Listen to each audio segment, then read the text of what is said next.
Well, welcome to January 2026. Amazing. We've got a new year right here. It's the Lunch and Learn. I can't believe that we've moved into the new year. Lunch and Learn focuses on issues of code and regulation, but we also include some products and business, and that's what we're going to be doing again today. You may remember that back in December, we were introduced to Ruth King, who is a business person incomparable, whose experience and instructions are directly related to our industry. And that's kind of hard to find, folks. She knows our language, though. She understands our headaches and has the pill to serve our problems. Ruth, thank you so much for coming back in here in January. My pleasure, Tom, and welcome to all of you. I'm really excited to be back and look forward to opening your eyes a little bit. It's a brand new year. It's a new way potentially of us looking at things so that you can do what you really want to do and build the wealth that you want to build. And it's not, we talk about making a profit, but it really turns into cash. And we'll talk about the differences between profits and cash and all the fun things like that. And this is the overview. When we get together in April for a day in Northwest Arkansas and a day in Little Rock, we're going to spend that day helping you really and truly understand what profit's all about, number one, and what you need to do to generate profits, and then put your pricing based on where you want your profitability to be. And then the fun part is go out and get it. And it's really interesting because if you put in your head, I can't do this, or I don't want to attend, then guess what? You can't do it and you won't attend. But if you put in your head that I want to do X, Y, and Z, and I want to do this for my business and this for my people, and give my people benefits that I haven't been able to do, and how much do we have to add to pricing? We're going to go through all of those numbers when we get together in April. So today we're just going to talk a little bit about markup versus margin. We're going to talk a little bit about cash and cash flow, and we're going to talk a little bit about pricing so that you get a flavor of really where the meat and the potatoes will be for that one day session. But you'll get a lot out of this one, so you can at least start. And then when we get together in April, some of you hopefully will have implemented a little bit of things and started doing a few things and start really seeing the differences to your bottom line. All right. So the first thing I want to talk about is markup versus margin.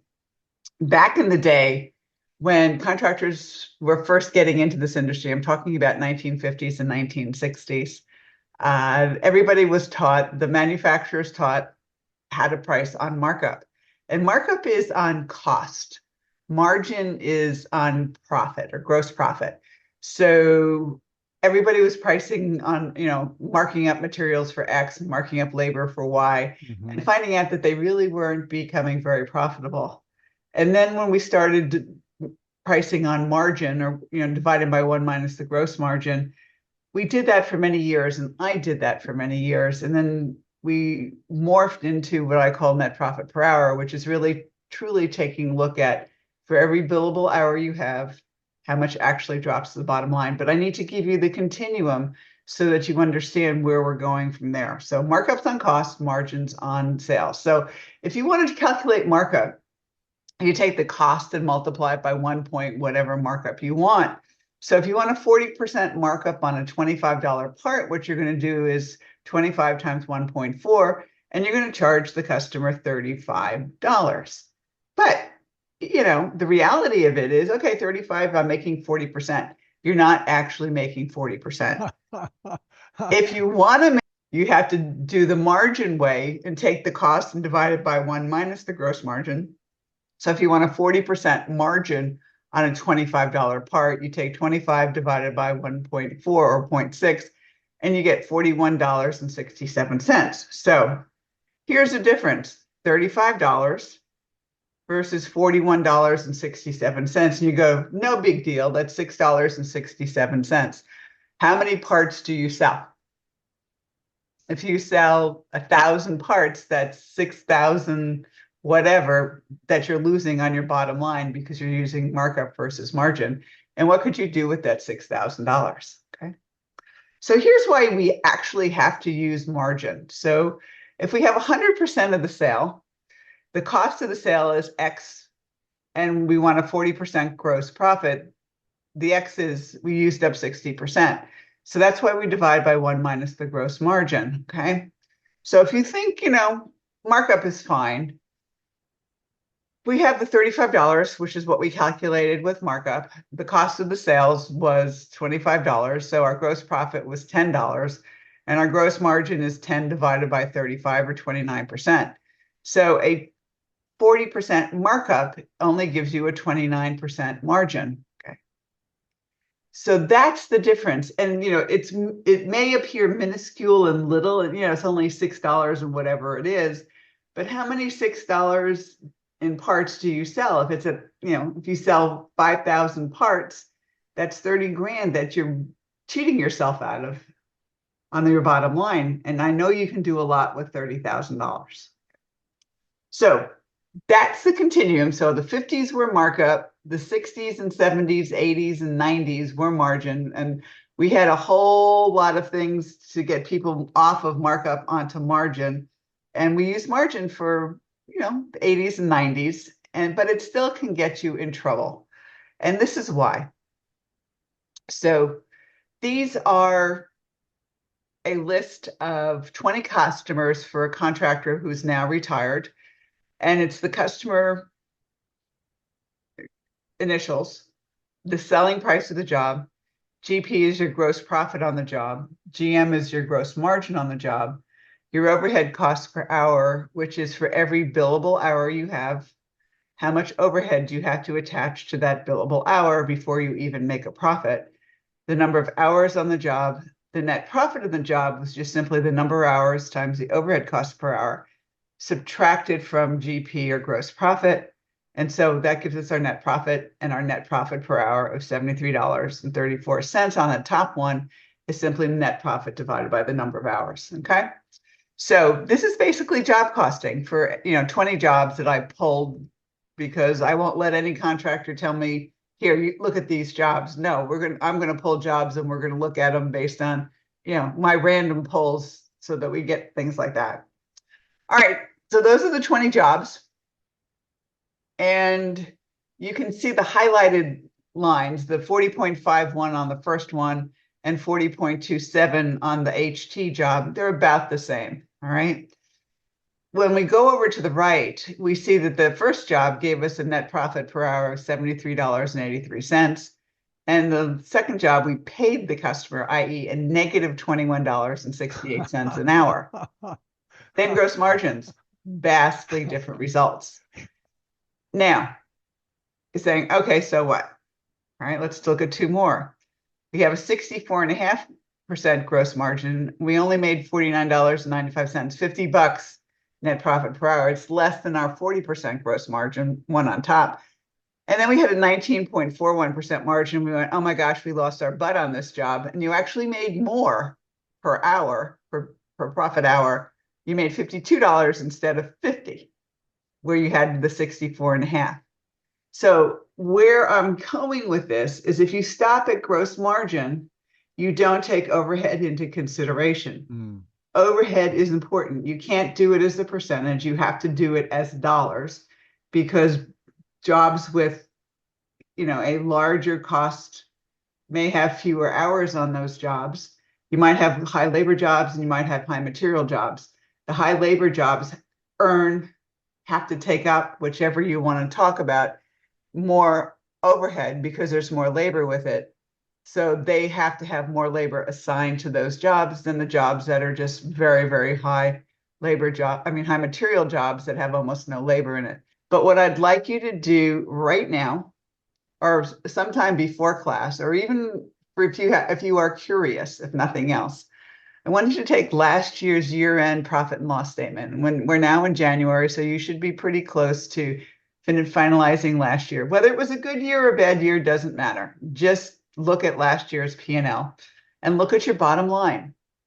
And then estimate the number of billable hours you had, not total payroll hours, but the number of billable hours you had last year for all of your employees, including if you're working in the fields yourself. If you're working in the field yourself, how many hours a week did you actually bill in the field? Add that to it also. and however many those hours those are divided into your net profit and see whether you like the number or not. So I've had $8, $10 million companies that I do this exercise with. And for some of them, we've come out with $4 and change for net profit per hour. And they look at it and they Mm. go, oh, I mean, do you want to work for $4 an hour? I don't. I don't know about you.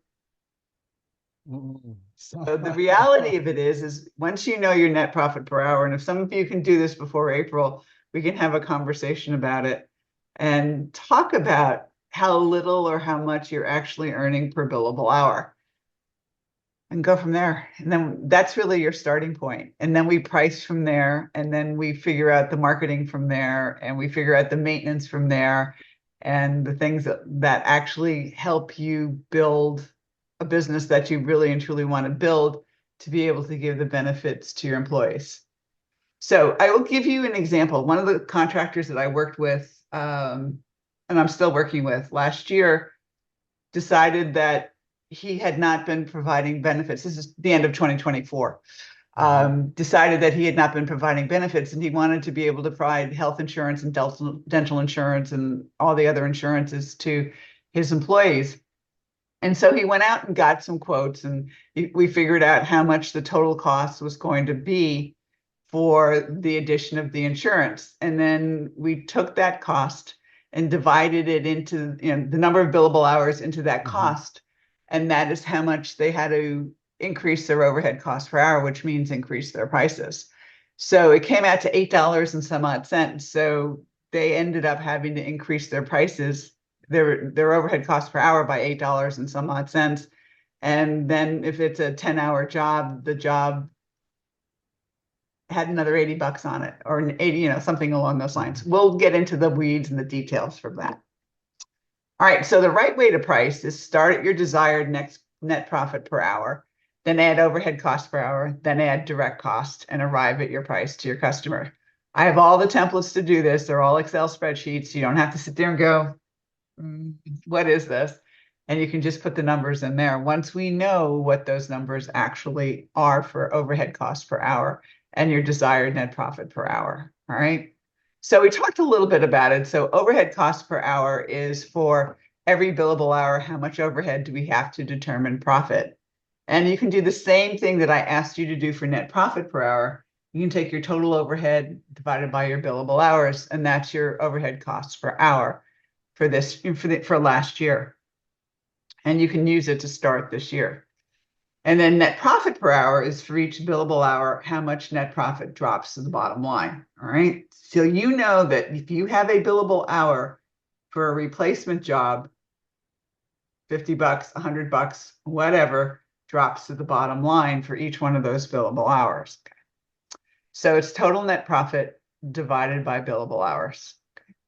Again, if this is the first time you're listening to this, it may sound a little bit confusing, but if you do the exercise on your own P&Ls and just look at last year's net operating profit and divide by your estimated billable hours, you'll get an idea of what your net profit per hour was last year. Mhm. Okay, you start there. Okay. All right, one of the other things I'd like you to understand before we open it up to questions and some basics is cash versus cash flow. So cash is a balance sheet item. Cash flow is your P&L to your balance sheet. So for example, we assume this is a tank of money, not a tank of water. We Mhm. started the year January 1 at midnight with a certain amount of cash in the tank. We open the spigot and we get cash in the door. We get cash in the door from collections. We get cash in the door from selling an asset, 2 cents of interest on savings accounts and stuff like that. And the level of cash in the tank rises, right? Then at the end of January, we shut off the spigot. And in January, of course, we have to pay bills, right? We have to pay our payroll. We have to pay our suppliers. We have to pay our rent and our utility bill and stuff like that. So the level of cash drops to pay all of those bills. and then you close the drain, and you have to have cash at the end of the month to survive and go for the next month. So if you have negative cash on your balance sheet, this tank cannot be negative cash. You can't have negative cash in this tank. It's not possible to do that. You have to have at least a penny left over at the end of the year or the end of the month to be able to start your next month. Okay. So how do we get positive cash flow? We have profitable sales, which when you collect your money and turns into the cash coming in, you pay your bills, there's the cash going out, excuse me, and you have a certain amount of profit left in the tank, or a certain amount of cash left in the tank after you've gotten the money in and you've paid your bills for that job. Okay. So we want profitable sales turning into positive cash flow, which turns into cash. And I want to spend a few minutes today just getting a little bit about some balance sheet basics so that you can look at what balance sheets actually are. Balance sheets and P&Ls. Balance sheets are a snap of your business health at any one instant in time. They change daily, and the snapshots are taken to coincide with the P&L dates. They change every day because your cash position changes. You're either getting money in or your money's going out. So your balance sheet changes. And it's really more important than a P&L. And you're going to go, why? Because a balance sheet builds wealth. It is true profitability. It started the day you started or bought your business, and it'll end the day you sell or close your business. It will answer these questions. Is your profitability increasing? Can you pay your bills? Do you have a collection problem, an inventory, or a debt problem? All right. So I don't want to spend a whole lot of time on this. I just want you to realize that balance sheets are really important. We're not going to spend a whole lot of time on that in April. We're going to spend mainly time on pricing and P&Ls. All right, balance sheets call a balance sheet because assets must balance liabilities plus net worth. That's it. On P&Ls, they start and stop for a period of time, usually a month, and you can do it for the year. You have a profit if revenues were greater than expenses, and you have a loss if expenses were greater than revenue. It's the amount of profit or loss you earned in a specific time. It does not tell you how much cash you have in the bank, and it does start over. And we're all pretty much familiar with our P&L. It's revenue minus cost of goods sold is equal to gross profit. Subtract out your overhead, and you've got net operating profit. Subtract out your other income and expenses and net profit. We're all familiar with that. I'm sure you look at your P&L if you look at any statement, but you just really have to remember that it's revenue minus cost of goods sold, it's gross profit, gross margins, gross profit divided by sales, overhead, and then you have net operating profit and net profit. I have a question. Okay. I'm thinking of your typical, perhaps I'm just telling you how I did it. But the typical guy says, "Hey, I'm working for Joe over here, and I know what he's charging, and I want to go in business for myself, and I can lower my price by $10 or $20, and I'll beat him, and I'll go out and make more money than I ever thought about making." And yet at the end of it, they wind up finding that their balance at the distributor just keeps getting bigger and bigger. The car payment may be late by a month. How do they move from that to understanding what a profit and loss statement is and having a good a good balance sheet? How do they do that? You have to have profitable sales, and that's where pricing comes in. So Yeah, one of the things that I was hoping that we could accomplish with this is that again, you've probably heard me in seminars before talk about how we can move from being, a guy who's wearing a tool belt, he's a good tech, he's making good money, he loves what he's doing, and then he's got this itch and he's just got to scratch it. So he goes in business and he's scratching that itch and he likes being independent and being able to do what he thinks he wants to and he starts off and he's got money. He thinks he's got money. He looks at his bank account and there's money there. And then all of a sudden he gets bills from his distributors and he realizes there might not be enough money there.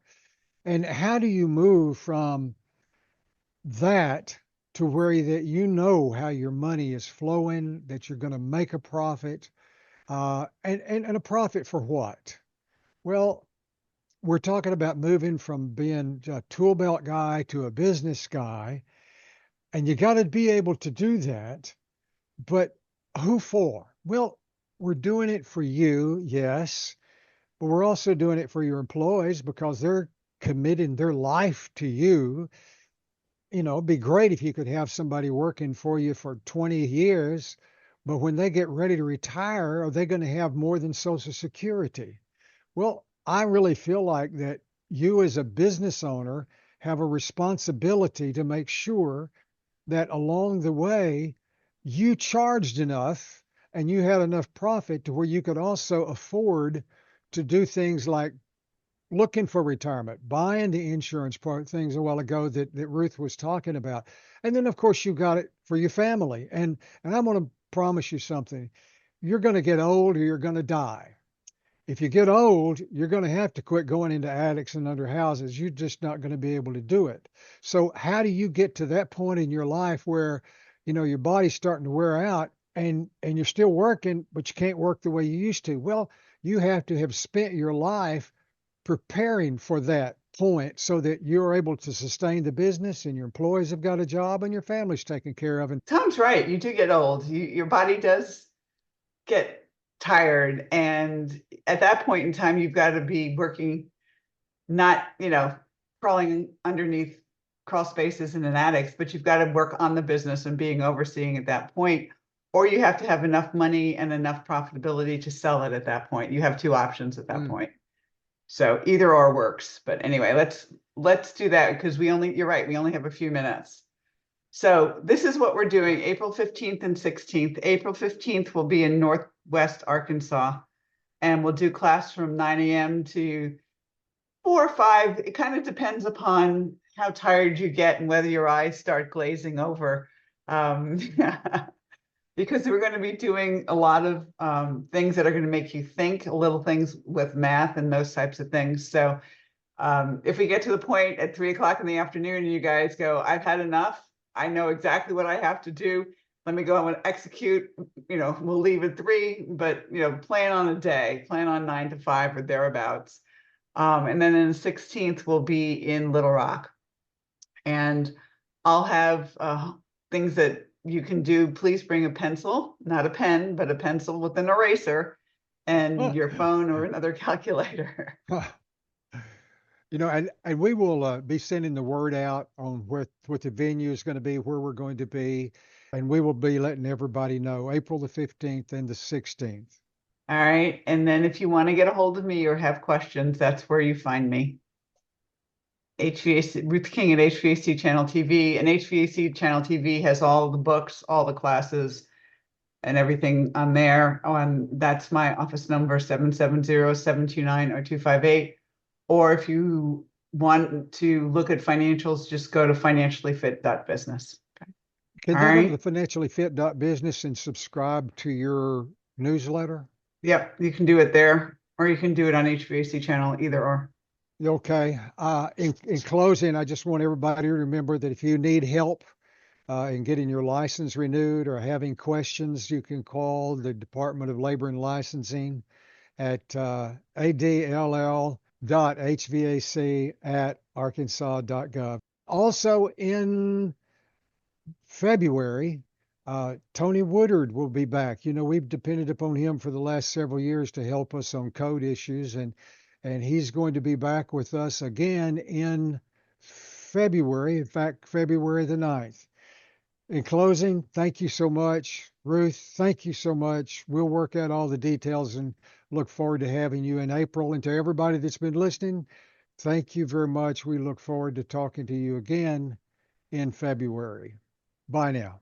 Bye-bye.